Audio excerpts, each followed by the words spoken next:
but now there's a lot of information out there. Yeah. Hi everyone, welcome to the Timing Research Show for October 19th, 2015. My name is David Kosmeter. I'm the creator of Timing Research, and today we're going to be talking about the 108th weekly report. If you haven't had a chance to take a look at this yet, just go to TimingResearch.com/reports, and you can download it there. I have Matt Buckley here, guest hosting for me again, so I'm going to go ahead and turn it over to him. Thanks, Dave. Appreciate it. Folks, welcome aboard. We had a great session last week. A lot going on in the markets last week, and obviously following through to this week. Obviously huge on the calendar is earnings, China. A lot of things we're going to go through. Have another all-star lineup here that Dave's lined up from us. Roy Swanson from SteadyTrader.com. Michael Filligan from LogicalSignals.com, Ed Carlson, Seattle Technical Advisor.com, and JR Jonathan Rose from ActiveDayTrader.com. Gents, let's just go top to bottom. Roy, Mike, Ed, and JR. Give us a little bit about who you are, 50,000-foot view, what you all do in your services or your company, and then we'll jump into the questions. So, Roy, you can kick it off. Sure. Hi, I'm the founder of SteadyTrader.com, and we offer just a few tools to help traders trade. One is a strategy that's based on a combination of technicals, basically RMO, some wilder stuff, and buying pressure, order book pressure. Almost completely data-driven, except we do take the news into account, and I think we'll be talking about that today. Especially when it comes to the S&P. We also came out with a new tool. We have actually completed a pretty complex Excel spreadsheet that allows you to stress test any trading strategy by plugging in all the KPIs, all the key performance indicators on a strategy, such as average wins per trade, your gain targets, your order execution rate, things like that, and it runs out a P&L and a cash flow analysis to sort of help you figure out what you need to fund the strategy, what targets you need to hit, what happens if things change. Anyway, it's all at SteadyTrader.com. We're dating. Awesome, Roy. Where are you calling in from? L.A. L.A. North of L.A. Awesome. Not lower Alabama, right? You mean Los Angeles? That's right. Okay, roger that. All right, Mike, over to you. Good morning. I'm Michael Filighera, and I'm the owner and director, whatever, of Logical Signals. And Logical Signals is basically a website that I put together because people were asking too many questions about, gee, what do you think about this? What do you think about that? So I started the website to basically put down my own thoughts on the market and trading. Then we started a trade room, and that basically was for traders who are trying to work through some psychological problems, I guess you could call it, or emotional things that kind of come up and prevent people from being consistently profitable. And so we work together building new mind muscles, I guess you could call it, so that traders can return to being consistently profitable. At the moment, though, the trade room is closed to new members. I probably would be looking to either open another additional trade room after the start of the new year, or open this particular room up to some additional new members. But right now, the room is closed, and so it's just basically providing, a trading blog, so to speak, every day. My interpretation of how trading went, and we focus on day trading, by the way. So that's it. Awesome, and you're calling in from San Fran, okay? Ed, I can take a wild guess where you're calling in from, but Ed, tell us about yourself and what you all do. Yeah, we're just working our way up the West Coast here today. SeattleTechnicalAdvisors.com is my website. I'm a chartered market technician, and as you might expect, the website where I publish 5 days a week, involves traditional technical analysis, but it also, the niche here is the work of George Lindsay. I've published 3 different books on George Lindsay's methods. Lindsay was an iconoclast back in the 1950s and 60s. Had some very unusual methods of timing the market. You can catch an excerpt of a interview he did with Louis Rukeyser on Wall Street Week at my website if you're interested. And if you've never heard the name George Lindsay, the pattern referred to as 3 peaks in a domed house was his creation. A lot of people have heard of that who haven't heard of him. So anyway, SeattleTechnicalAdvisors.com, and swing on by, and we'll see you here sometime. Great. Okay, and JR, Jonathan Rose from Active Day Trader, over to you, my friend. Thanks, Wiz. I actually met Wiz for the first time on a private plane going to a New York Giants game from Chicago. That's right. I met Wiz. We were working together. We were both directors at a $2 billion hedge fund. I did that for about 8 years, then I spent 4 years as a market maker on the Chicago Board Options Exchange. Started Active Day Trader, which is pretty much just shows my trading style. I really specialize in valuing mispriced options. As a market maker, you learn to value any option to the penny. So that's really what I specialize in now, more to the retail side. And then additionally with that, we just find niche, real niche trades in the market, looking off the beaten path type opportunities, not really looking at Apples and Netflix and Amazons, definitely looking for some names that are not covered by 50 analysts. So that's what we do. That's exactly right. That's a good point. And speaking of the Giants, hopefully the Eagles kick the you-know-what out of them tonight. That'd be great. And JR's still up in Chi-Town, right? You got it. Awesome. Yeah, Jay and I worked years together, and he runs a great program at Active Day Trader, so make sure you check that out. All right, guys. And real quick, Dave kind of introduced me. My name's Matthew Buckley. You guys can call me Wiz. In many lifetimes ago, flew the F-18 Hornet for the United States Navy, taught myself how to trade equity options 20 plus years ago, and applied all the methodologies that I was learning flying fighter aircraft, being disciplined, having a strategy, employing tactics, not being emotional about things, making quick decisions based on data, and knowing when to get out of a bad situation. And that allowed me to pop up eventually on on the radar, that firm that JR was talking about, and had an absolute blast. Started Top Gun Options 5 years ago down here in South Florida, and have an absolute blast doing it. We have live trading rooms around equity options, and we do newsletter stuff and all the good stuff that everybody else does. But enough about me. Let's get to the meat of actually why we're here. So, gents, let's go. We'll just keep that same batting order throughout the program today. Roy, Mike, Ed, JR, and we'll go to question 1. So, Roy, what developing events using technical, fundamental, emotional, everything in your kind of crystal ball will you be watching for trading this week that might have a positive, or for that matter, negative impact on the S&P 500 and other U.S. markets? Right. Well, as I said earlier, I have a proprietary algorithm I use that's a combination of indicators, RMO, some wilder stuff, and order book pressure, and it's all indicating up, at least for the next day or two. I'm a very short-term guy. Average trades about 1.9, 1.8 days. So it's hard to say what's happening after that, but I feel good about the situation going up for the next couple days. The other thing I've been looking at for a couple months, and it's about 90% accurate, and I basically track the HSI. I'm really coming to the opinion more and more that China is the tail that wags the dog. They trade first. I'm in California. You watch what happens in Asia, you know what the market's going to do today. As you watch what happens in Asia before you go to bed. It's just happening like at least 9 out of 10 times. And especially when we're talking about the S&P, because let's face it, S&P equals the multinationals, and they have a lot of exposure in Asia. So it's just a great, really quick kind of almost too simple read, but it's been working a lot, especially in the last few months. Okay, so your answer is China and all that stuff. Yeah, I think it's going to keep going up because I think the Hang Seng is going to keep going up. Got it. Okay, Mike, same question.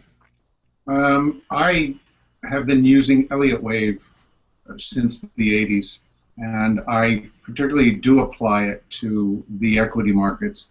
And when I looked at the S&P via the future, the ES, I see that the market has basically reached a level where it could stop, reverse, go down before it goes back up again.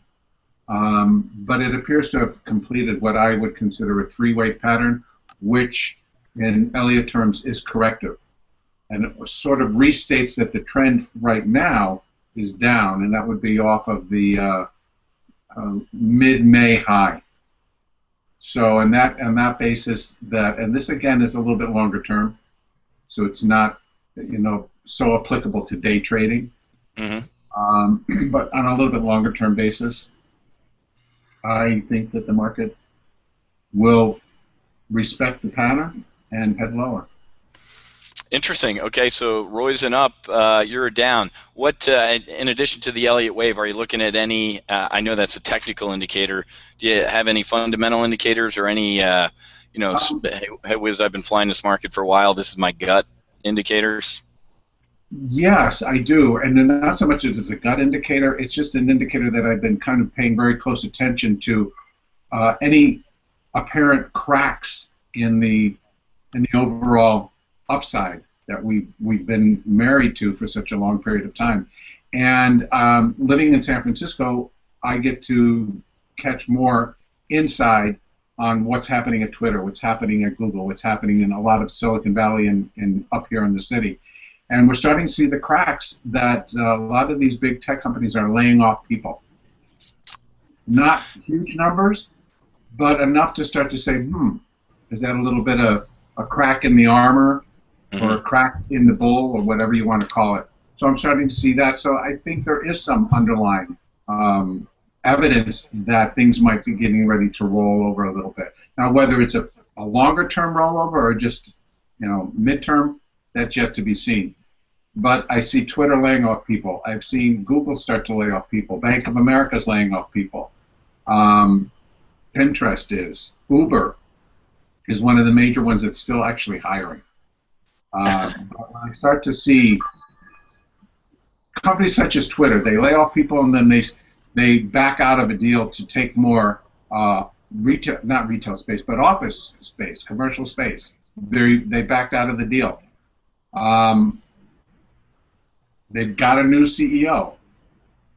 Mm-hmm. There's a whole bunch of stuff going on. So I'm just starting to There's also the CEO of another company trying to do a couple things at the same time, which is pretty interesting. He's going to IPO Square, try to get Twitter back on track. Big task at hand. And we're going to wait and see. But I think we got a little bit of downside. All right, you bet. And one of the clients I do consulting with out in your neck of the woods is VMware. So you're seeing a lot of consolidation out there in the Bay Area too. Some EMC, VMware, all those. Once you see people trying to consolidate a little bit, you're right. Those are some potential canaries in the coal mine. So all right. So Roy, we got an up. Mike, we got a down. Ed, over to you to kind of break a little bit of a tie. Yeah. Thanks, Matt. Well, I should state that I'm not a day trader, and what I'm going to give, the answer I'm going to give is for a. Can you guys hear me? I'm seeing Jonathan's face on my screen right now. Yeah, you bet. Loud and clear. Okay, good. Usually I just see whoever's talking. Sorry. Anyway, I'm looking for down next 2 weeks to go down. What I've done is the work of George Lindsay is primarily a long-term orientation, but I've taken his work and his methods and combined it with my own more traditional cycle work and come up with what I call a hybrid Lindsay model, and it's done a very good job of calling short-term turns in the market. Not always turns you'd want to trade necessarily, but finding highs and lows. And as a matter of fact, I'll just throw out right now, if anybody would like to see a year-to-date performance review of the model, feel free to email me through the website, and I'd be more than happy to send you a copy.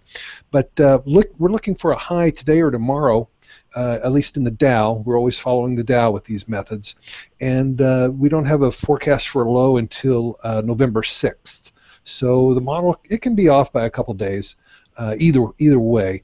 But it's done really well this year. I think we've only had two mess-ups out of 12 or 15 forecasts. So I feel real good about that. And so I'm bearish for the next 2 weeks. Actually, and here's something that really bothers me. In case we don't get to longer term than this particular forecast, I'm forecasting a down fall all the way through the end of the year, well, till December. And I don't think anybody's ever made money in the last 25 years betting against the market in November and December. But not only is my hybrid work showing up that way, but what was I going to say? Take a look at take a look at the seasonality for pre-election years only, and you'll see that that's been the case. Very, very interesting observation. I just kind of stumbled onto that a few weeks ago.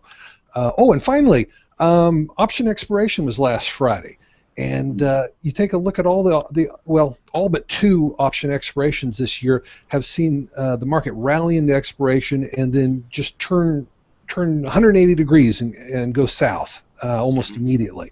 So you don't have to be a student of market history or some of these other things to have a fairly bearish feel for at least this week. That's for sure. Okay, so it looks like Ed's a down for the week as well. Interesting. Well, and David's indicator, what we have, 60-some percent. Yes, 66%.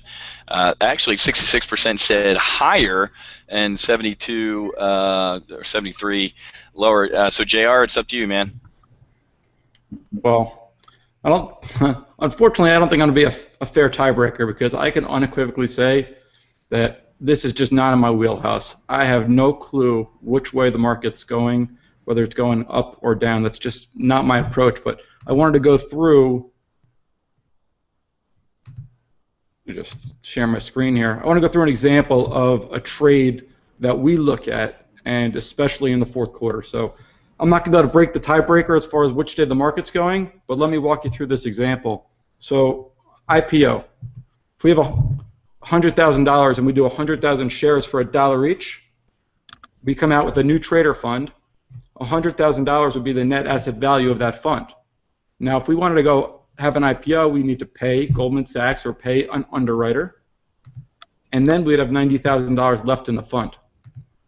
Now our stock, TRDR trader stock, last trade's $1 because we got a bunch of suckers to buy our IPO at $1.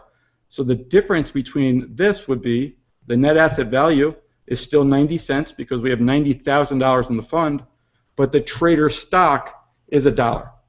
So this is an example of trades that we look for, and these are the last 4. These are closed-end funds that I'm talking about. The last 4 you can see here, either coming out at $20 or $25. They're supported for a month or so from their underwriter, and then after that, they sell off because naturally the price has to come down to the net asset value. So these are kind of trades that we look at, and this is a trade that Carl Icahn got his start. Noticing a similar pricing and efficiency in closed-end funds, they were all trading at a discount to the value of the assets they owned. He started buying them up, and Icahn's strategy into buying closed-end funds was to shake the tree, to force management to liquidate the fund at a profit.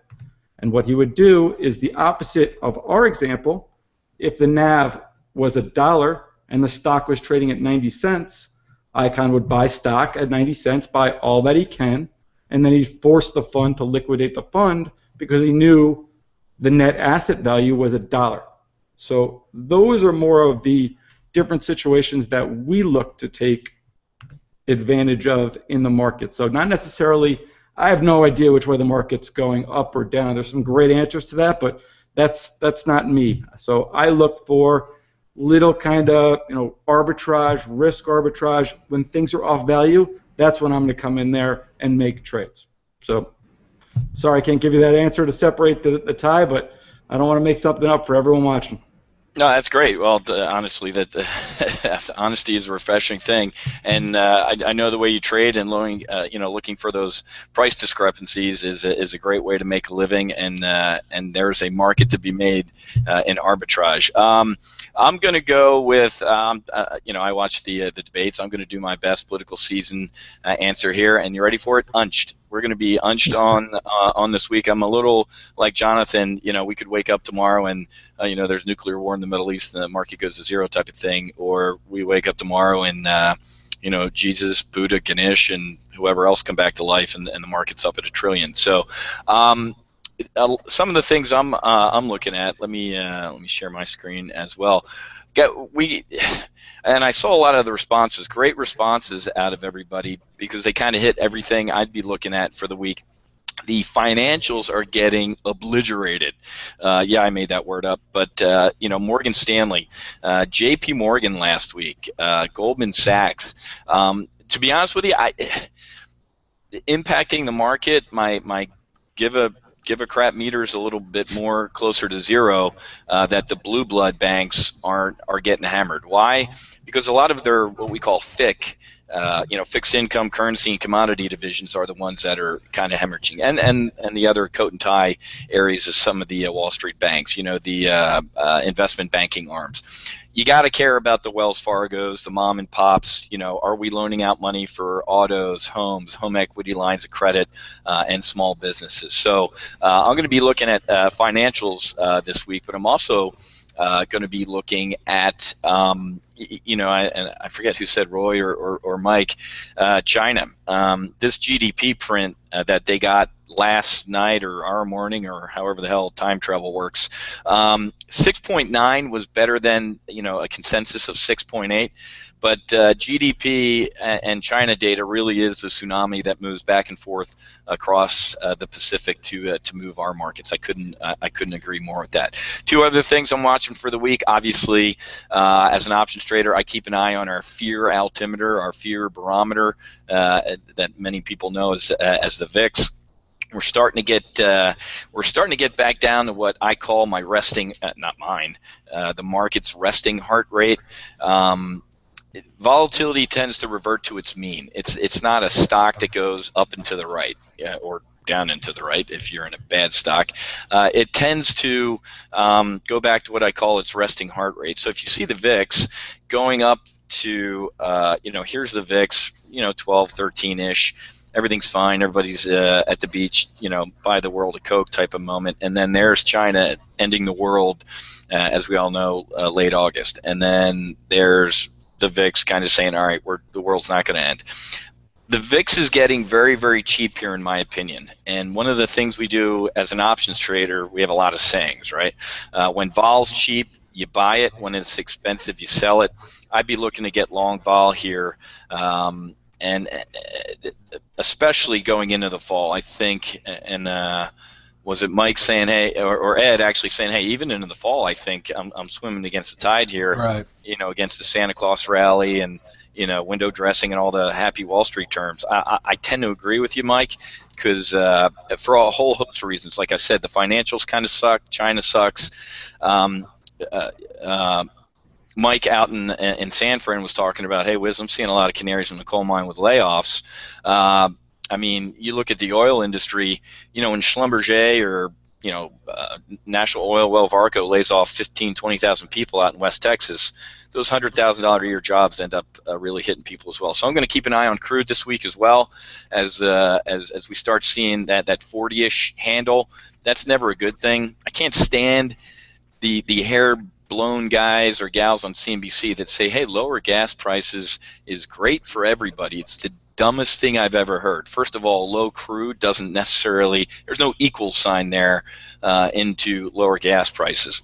And more importantly, my two kids, go figure, I moved from Chicago, moved to South Florida, and hockey's bigger in South Florida than it was in Chicago. But when we're filling up the family truckster and I quote save $25 this week, I don't sit there and go, hey, I just saved $25 at the pump. Let me run into the Quickie Mart and blow this $25 on something and put it back in the economy. It just doesn't work that way. Those $100,000 a year jobs that were lost in Midland, Texas, or Nebraska, or Louisiana just don't cut it. So I'm looking at all of those things. So at the end of that long-winded answer there, I'm going to say unched, and as an options trader, I'm just looking kind of like Jonathan for shots of opportunity to take some either weekly options trades or trade the front month. So that's my answer to number one, and since I'm the host, that is the right answer, obviously. Based on question one, guys, let's go to question number two, and I'll toss it back to you, Roy.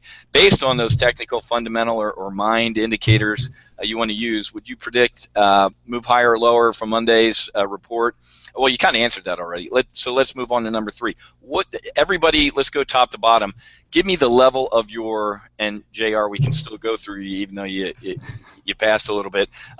What's your level of certainty with what your answer was? Starting with Roy. My level of certainty is 75%. Man, that's nice. Okay. Mike, how about you? I am going to equal Roy and say also 75%. Very nice. Ed? I'll go out on a limb. I'll say 90%. Man, we got a market. That's awesome. JR, what do you want to throw in with some of your arbitrage opportunities? Yeah, I'll just go through, and it's just a different way of looking at the market. I really want to try to find value, and sure, I'll have a bias at times, but my bias is going to be more predicated on seeing how options are priced in the market. I look at skew a lot, which a skew is looking at the difference between how upside calls are priced versus downside puts. So you can get a lot of information on just the direction of a stock. Look at how a biotech stock is priced, where there might be a ton of upside activity on the call options and not very much on the puts. So there's no value on the puts. So that a stock like that is priced to go up. It's like a line on a football game.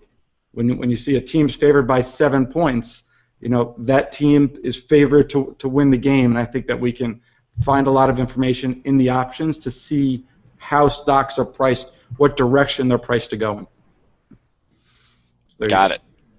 Excellent. Okay, I'm gonna go. I'm gonna spinal tap this thing and go to 11. I never squeeze the trigger, whether it was in combat or in trading, on anything real, unless you have a 99% certainty. I'll always have my inner Rumsfeld that there are unknown unknowns that can reach out and touch you, but based on the known knowns and the known unknowns, I think we're going to wallow around this week and be unched. I mean, we got earnings on who do we have? Alphabet, whoever the hell that is. Amazon. I think we got Goog in there. Some more financials. So I think we're going to chop through this earnings. So I think we're going to be unched, and I think I have a very, very high degree of certainty on that. So looking at the folks that are listening to us, they were pretty damn confident that the market, with 57% probability, they were saying higher. So we got a higher, we got two lowers, and an unched. So we actually got some. So David, we got some controversy on the show. I have a question for you, Matt. Go ahead. So when you say the reason I don't have unchanged as one of the options that people can select on the survey is because then basically you have to define what unchanged means. So in your opinion, what is it, like less than 0.5% move? Because it's never like perfectly unchanged. It's always going to move by at least a penny or something. That's a great point. That's and I appreciate that. What I'm getting at is unched means if I did the math, I probably have a better answer for you. Let me let me do a little bit of a parlor trick. Parlor. It would be less than, I'd say, 0.25% would be unched for me. If we go out to Friday's expiration, so I'm just looking at an options chain here. What I like to do is I like to look at the at-the-money straddle. So I think, and Jonathan knows this, nobody can, and our other Dave likes to say, hey, no broker I know lets you trade off the left side of a chart. Great. One good indicator of where somebody thinks the market's going to be by Friday is what we call the at-the-money straddle. So let me just walk you through this real quick. And this is, if you're not familiar with options, just kind of hang with me. If you know what buying a call is or buying a put is, then you're about 90% there. This is going to be off a little bit, the math, because the at-the-money straddle I'm going to look at is 2025 on the S&P 500. Okay, we're at 2026.77, so it's obviously going to be off a little bit.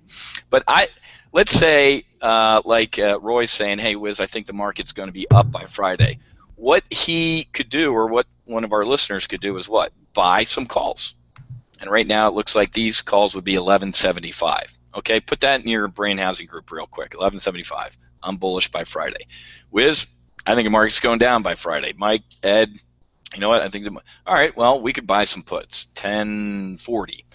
Just do some quick math. Add those two numbers together, and that's what we call the at-the-money straddle, and it should equal, there you go, $22.30. So let me click something real quick. So the options market is telling us that with a somewhat degree of, and the math is going to be off a little bit here, but if it was over here, the at-the-money straddle is usually around 60-ish%. With a 60% degree of probability, we're going to be between 2002 and 2047. And I usually line up some nice iron condors around these two numbers, okay? So to your point, David, that's an excellent question. We'd have to, if maybe we tweak our questions a little bit and say, hey, if you think unchanged, maybe it is within 0.5% or 0.25%. So that, to me, the options market is saying, what's that, 2003 and 2047. So 2003, 2047. If you look at the chart, 2003 and 2047. So the market's saying, or the options market is pricing in a move between those two goalposts right there. So that's why I'm saying, if you're looking at it, that's kind of unched to me within those two. And I'm not going to try and figure out what that percentage is real quick. Jonathan probably already did it for me. But does that make sense, Dave? Yeah, sounds good. Another thing was for me that as far as the question goes, if I were try to define what is unchanged for right now, if I said, anything below 0.5% move would be considered unchanged. The variation in the markets changes over time. So, like let's say the absolute value of an average week's change is like 1% right now. Mm-hmm. Well, a year ago it might have been 2%, or a year from now it might be 3% or something like that. So that variation changes over time, and I just when I was putting this all together, I just thought that it would be easier to just to have the higher or lower, and not try to figure out what exactly is meant by unchanged. Well, to your point, the market's either going to be, rarely is it ever going to be, hey, here's the S&P 500 opening print Monday morning, and here it is Friday afternoon. I don't think that's physically possible to have it to the penny. Exactly. So your point, either up or down. I trade, whenever I've seen that question, I've always said, well, I think it's going to be it's going to go up, it's going to go down, but it's going to finish relatively plus or minus, not an absolute value looking at history, but, like I said, looking at the at-the-money straddle, it might be plus or minus X percent from this point. But you're right; it would be either to the up or to the downside. So, interesting discussion to have. Anybody, Roy, Mike, Ed, or JR? Anything you guys want to throw in on that topic? No, good. Wiz, can you hear me? Yeah. Dave, I would just say if you wanted to tie it in, I know there's the difference in the market movement, you could always just tie it to the VIX. And the VIX really it's just a moving average of the last 30 days, and then it's annualized, and then they bring it back to the month and square root it. But that'll cover if you wanted to take care of different time frames, if that was a concern of yours. Yeah. Just good point. FYI. My intention was just for people to use the question 3, the confidence rating, as so. Like if you think it's going to go up, but you think there's only going to be a small chance of increase, then you'd select a lower confidence. And I was hoping that would be the instead of trying to have it to define a variation for unchanged, and people could just factor that into their confidence. Yeah. You know what? I think it's 6 of one, half dozen of the other, because if I say something is going to be unchanged, I'm going to be pretty damn certain about it. I hate throwing like, hey, I think it's going to do, slightly up with a low confidence. Does that make sense? I don't want to be not really confident about, because when you ask me that type of question, I'm like, well, I'm putting some chips on the table, and if I'm putting chips on the table, it's going to be pretty damn tight. So when I go low confidence on something, that's like me throwing a dart. So good discussion. I like this. This is interesting, and this so maybe we can chat a little bit more on this. Let's go top to bottom. Roy, Mike, Ed, and JR, just throwing not a curveball, but something that's not on our sheets. Give us a trade that you're currently looking at. It could be for a day, a week, a month, or a year, just so we can get a sense, because we got some ups, downs, sideways, and stuff like that. I'd love to listen, since it sounds we got a really smart group of guys. Give us something that you currently like right now to some of the listeners that are on. Well, I can tell you my trade today is up a couple percent. It was actually up 3%, came down a little. It's Cal Maine Foods. I had a great trade on it in August, and looks like I'm going to have another good one now. Again, I'm a very short-term guy. Usually it's a 2 or 3 day hold, but it signaled last night, and it's doing fine. What's that ticker symbol? CALM, C-A-L-M. CALM, C-A-L-M. Haven't heard of that one. Is that part of your service on SteadyTrader.com? Do you send out? Yeah, we do signals. I have a little bit of a disconnect again here, because I really focus on not trading the S&P 500 for precisely a lot of the things we talked about here, which is that the media and world events really cause the those issues to drift a lot, because they're the ones in the limelight. So I look for the stocks out of the limelight. That's interesting. And do a lot in the S&P 600. That's very interesting, and you're right. Like we discussed. I mean, hell, a year and a half ago, I'll bet you a lot of people on the webinar here couldn't even point out where Crimea was on a map. And you wake up and, hey, why is my portfolio down X%, and where the hell's Crimea? So that's interesting. Okay. So much of it is just it's damaging people's portfolios, because let's face it, the media has no incentive to give us actual news. They're just trying to sell eyeballs. And they're trying to sell crises, and they're trying to sell fear, because that's how they get eyeballs. Mm-hmm. So again, I do try to avoid the big name blue chips. Excellent. Okay, Mike, over to you.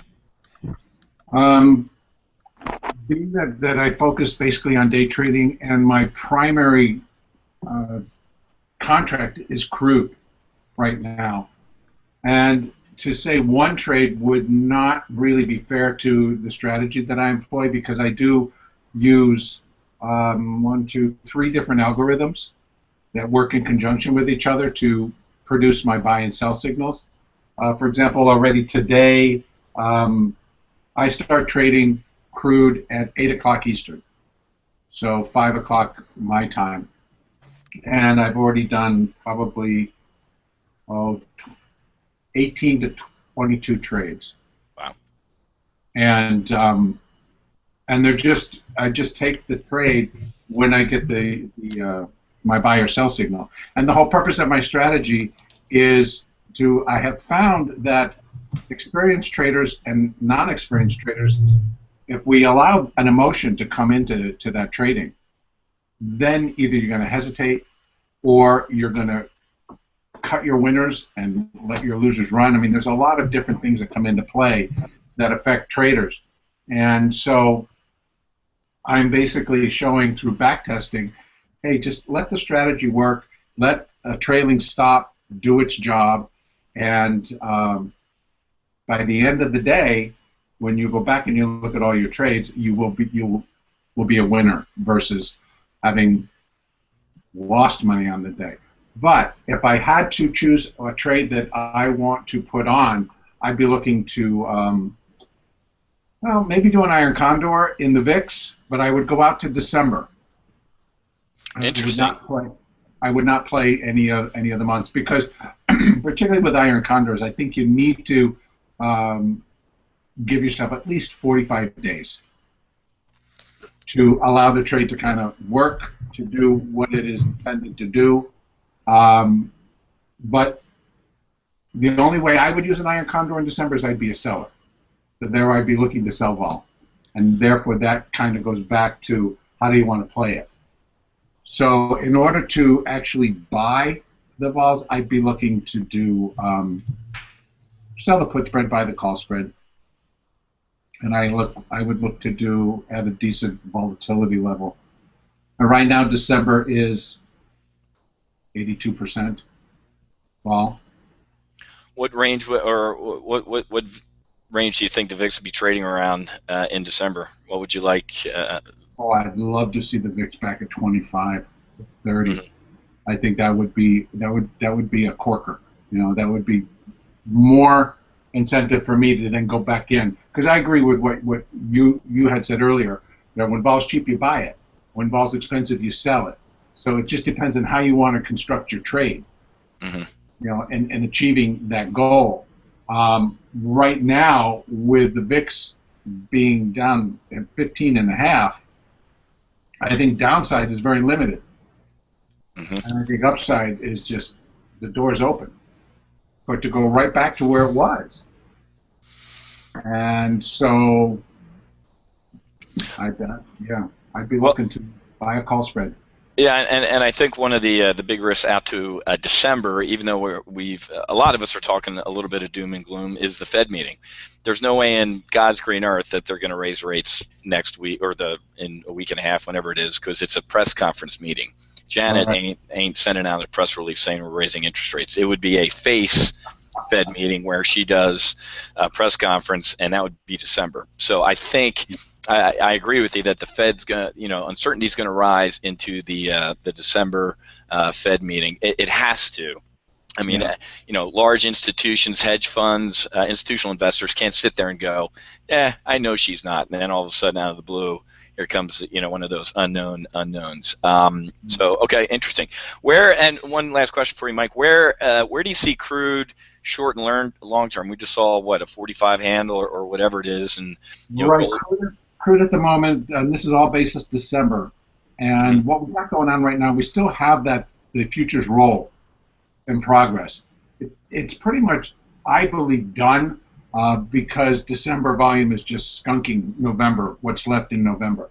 Mm-hmm. I have a downside target of below 30. And so I think upside's very limited. I think that we finished, again, a corrective bounce last week, I think, right below 51. I think we got up to 50.92. And I think we've now just kind of finished the initial first leg down to complete this whole correction, which has been in force for multiple years. So long term, I'm looking below 30. Midterm, I think we head back towards 40, maybe get a little bouncy play in there, and then but eventually we end up back towards the 30 number. Man, 30s, that's going to be bad. I tell my folks at Top Gun Options, one of the reasons financial tsunami happened was because everybody was, all the big financial companies were interrelated or hedged or counterparties to a trade.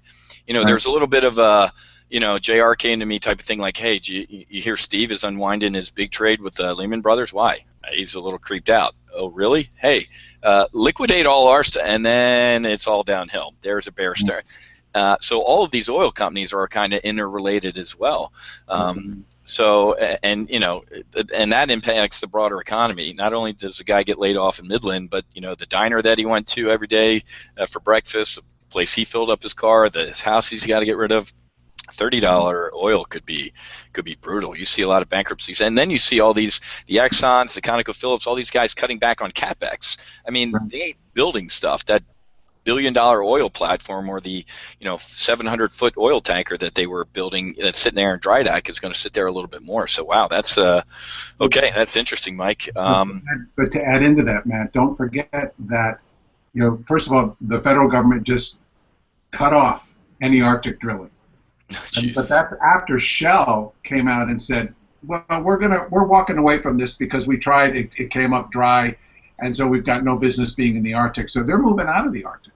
Interesting.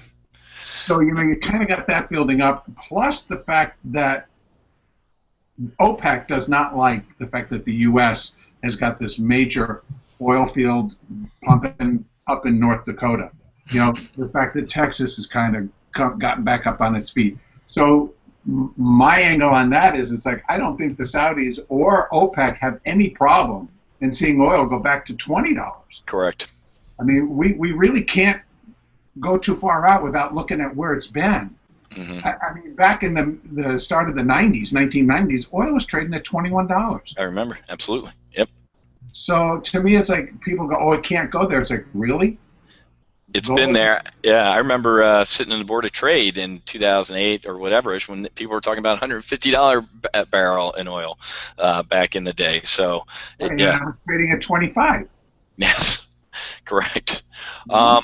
Interesting. Wow. Okay. Well, good stuff, Mike. Ed, how about near-term trade, long-term trade? What's something that you're liking right now? Right. Well, again, I'm focused on the Dow. Pretty bearish up here in the Pacific Northwest. I gave a date for a low of November 6th, but that's my hybrid forecast. According to the regular Lindsay work, we've passed by a major bull market high, and because we are at the end of what he called the long cycle, we would expect not one but two. How do I say this in terms it'll make sense? Well, actually, everybody's taken a little time to explain their processes this morning. Maybe I'll just throw mine out there and keep it as simple as possible. The long cycle is a cycle that goes for about 20 years. And so looking back in history, 1921 to 42, 42 to 62, 62 to 82, and 82 to 2002. And so we're 2000, almost 16, we're getting near the end of the current long cycle. The long cycles for the history of the 20th century and the history of the Dow, although Lindsay tracked this back pre-Dow to about 1798, but the history of the 20th century, or the Dow, the long cycle, has been alternating what I call bull and bear cycles. 1921 to 1942, although we had a massive run-up in a cyclical bull market in the 20s and a crash in the 30s, from 21 to 42, we ended almost where we started. Now, from 42 to 62, from low to low, we ended significantly higher than where we started, and so I call that a bull cycle. 62 to 82, we ended about where we started, so that's a bear cycle. 82 to 2002 is a bull cycle, so that should mean we're in a bear cycle now if this alternating bull-bear business continues. So we could very well end back where we started in 2002, or not too far above it. We've got a long way to go down and not a lot of time to get there. Now we're in what Lindsay called a terminal decline. It's the final decline of the long cycle, and with one exception, 61 to 62, the terminal decline has always been comprised of not one but two cyclical bear markets. So we get a big dip, then we get a relief, could be 3 to 6 months, and then we get another bear market.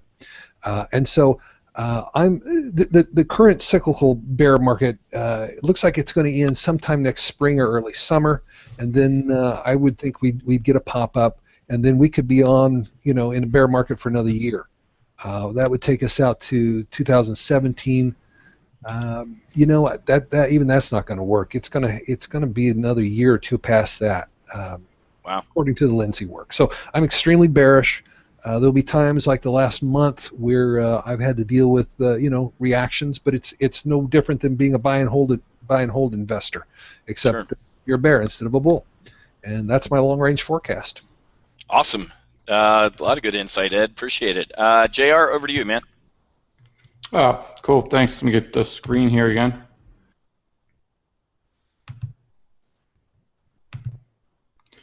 Okay, so I'm going to go through a trade that we did just to, kind of explain. It's more on these trying to find values to really get confidence in a trade. So in December, Cuba released American Allen Gross, and I guess that was the start of restoring relations with Cuba.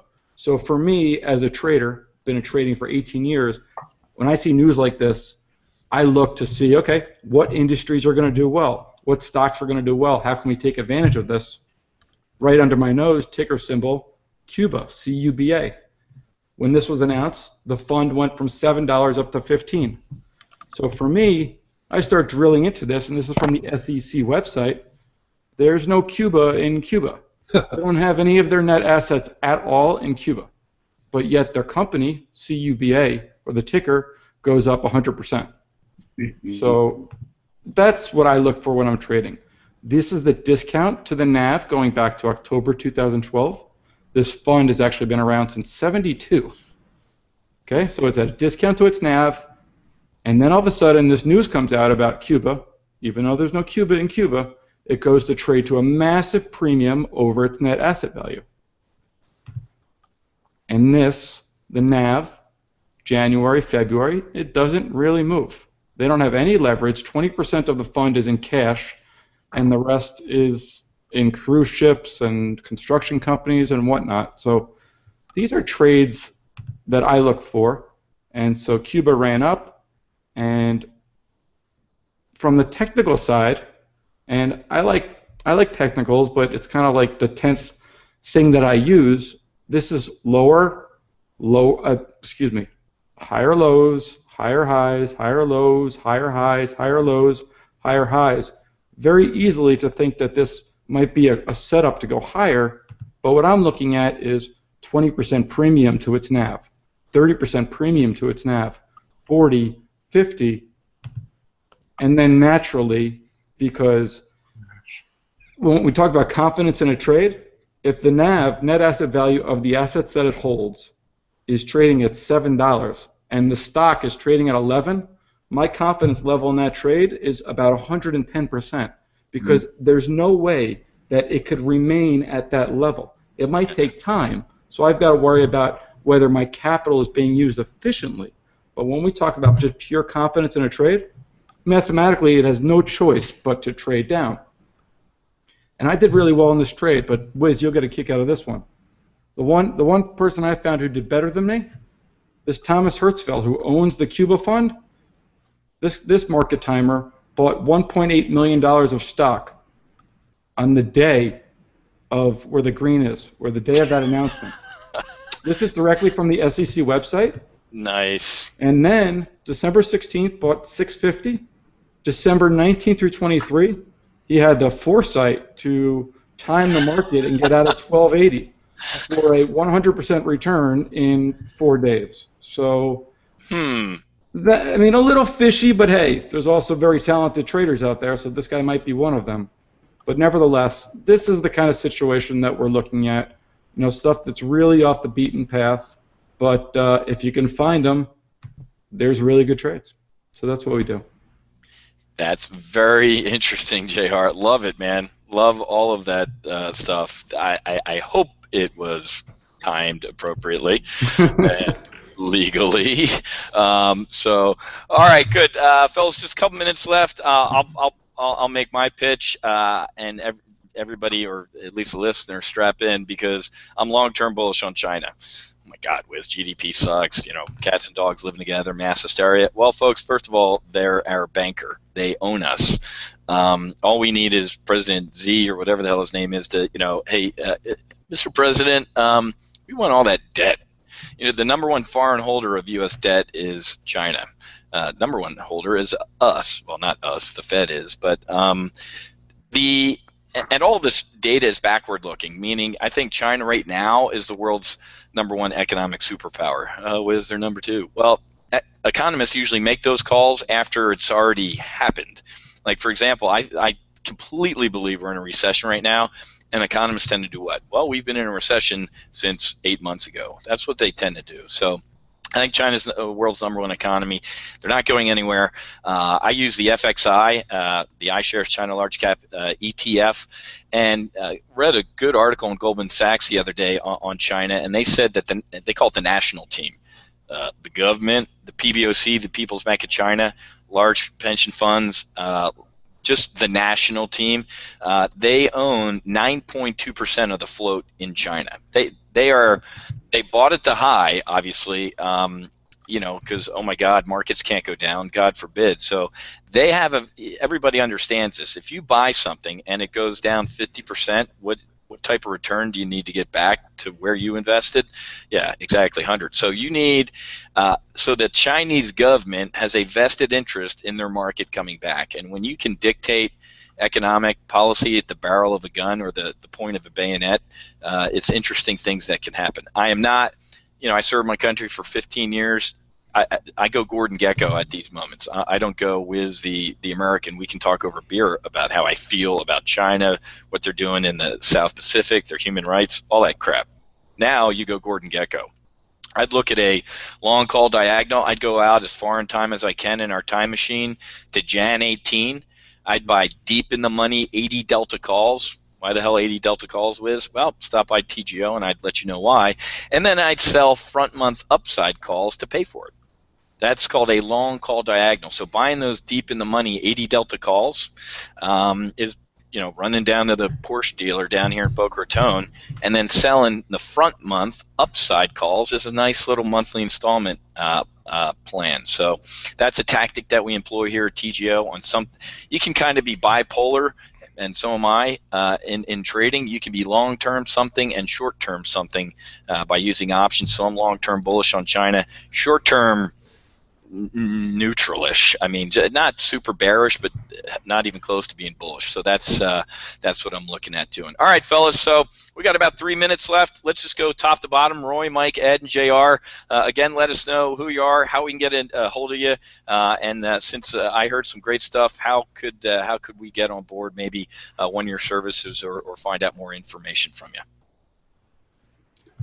Okay, yeah, and I'll just echo I am long-term bullish on China. And that's the right answer, Roy. I appreciate it.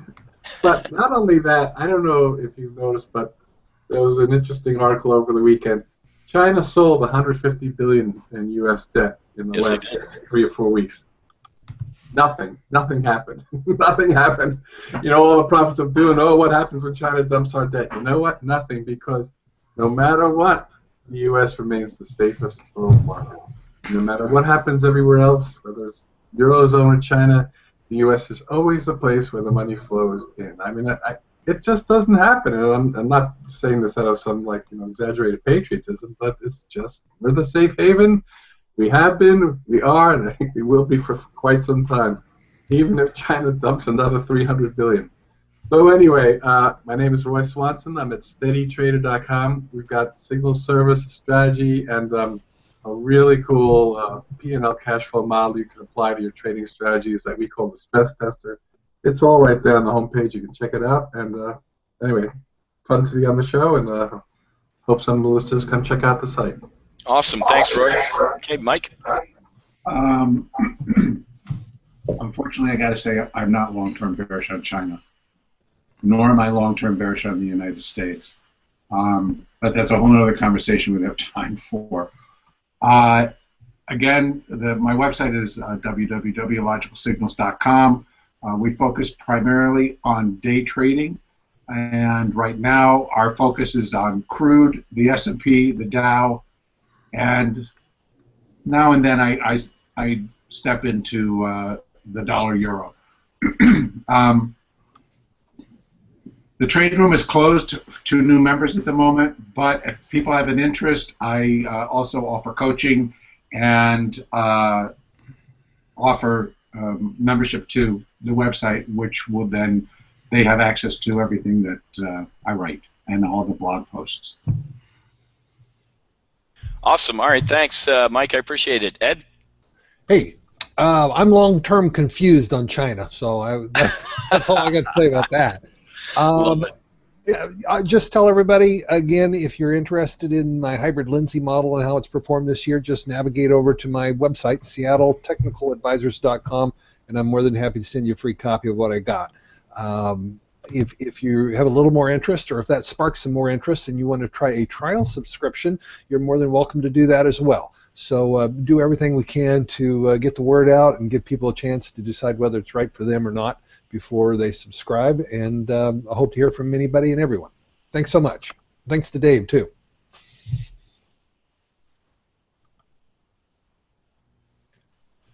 Hello. Awesome, Ed. Yep, I appreciate it, Ed, and JR, over to you. Oh, cool. Thank you. Yeah, so, as I said, as a former market maker down the CBOE, definitely more specialized in options, but this is my favorite trade for the fourth quarter. So a workshop that we have is just on closed-end funds. So you get a complete understanding of the closed-end fund market, discounts and premiums, and how to value closed-end funds, separate the good ones from the bad ones. It's just it's a different approach. And additionally, 3 weeks of trade ideas which look like this. This is what we gave to the last group that subscribed to this workshop. So if it's something that you're interested in, or just a different approach to valuing the markets. They're tough to find, but when you find them, you get a lot of confidence, and it's a really good trade. So, Dave, thanks again for having me, and Wiz, thanks for quarterbacking. You bet, JR. Folks, I'd strongly recommend you check out what JR does. He's one of those 500-pound heads, man. They don't come around often, and he loves those shots of opportunity, and he's very good at it. You guys know me, Matt Buckley Wiz with Top Gun Options. You can stop by topgunoptions.com. Check us out, some of our live trading rooms. Like I said, we trade the front months, we trade weekly options, shots of opportunity, and then we trade the back months too, taking a look at some longer-term trades as well. But keep your powder dry, folks. We like to say here at Top Gun Options, always have an ejection seat, man. Whether you're using SH, SDS, get long vol, you use something to keep a little bit of powder dry. Don't have all your chips in, and make sure on days when the market's a little bit of red, you got a little bit of green, which is a nice little hedge that can make you smile as maybe some of your longs are getting kicked there. So, Dave, I'll turn it over to you, my brother. Thanks again for having me and the rest of the panel, and thanks for the great work you do with your survey. Appreciate it, bro. Yeah. Thanks. Yeah, great show, guys. Thanks. And just want to remind everyone watching that you can go to TimingResearch.com/reports to download this week's report or any past reports there if you'd like to take a look at them. Also, next weekend, or this coming weekend, go to TimingResearch.com/current survey to fill out the next survey there for the next report. And just want to... Dave Landry will be back as host next week, and I think Matt, you're scheduled to be back as a guest next week too, I think. You bet, man. All right, and yeah, back to being the JV team. We need Coach back. Well, you've done a great job as host, so I really appreciate it. You bet. Thanks for having me, bro. And, so just want to thank everyone.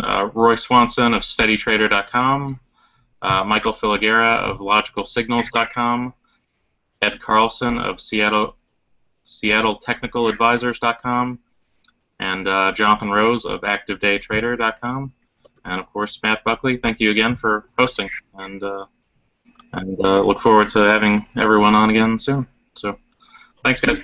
Great, thank you you. guys.